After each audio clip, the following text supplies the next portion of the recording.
السلام عليكم. ما يمكنش تشوفوا واحد الفقيه اشنو وقع ليه في الدروس الحسنية أمام جلالة الملك الحسن الثاني رحمه الله وتخربق. خليكم مع الفيديو. خاصة تذهب بالعامة فتكون النتيجة سلبية، ويعتبر هذا الاختلاف من الاختلاف المذموم. ولضيق الوقت استاذن سيدنا. نعم نعم الأمر. قال لي الحسن الثاني كمل شوية تخربق خونا. لا صافي راه عرق ونشف.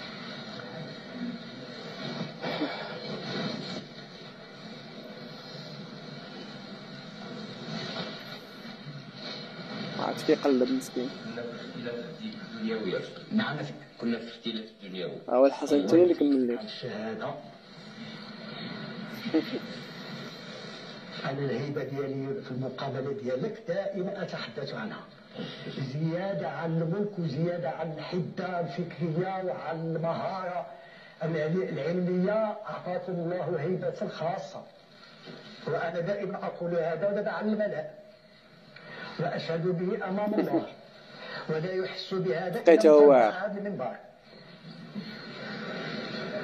اللهم زده هيبة وجلالا، فإن ذلك تابع لاهتمامه بشؤوننا المغاربة، خاصة بالعالم الإسلامي كله يفوء إلى توحيده، وسيحقق الله هذا بعدما يحقق صلاته بالقدس بصفته رئيسا على لجنتها. ولا نقول هذا مجاملة أو نفاقا في وجهه، لا نقول هذا في غيبته، ونقول بسائر حواسنا، ونرجع لما احنا بصدده لا تمشي الساعة.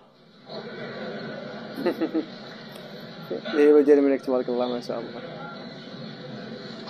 قلنا الشؤون الدنيوية. نعم صراحة الفقيه هو طلع ناضي وما ساهلش واعر تبارك الله عليه. نتمنى الفيديو يعجبكم. تهلاو.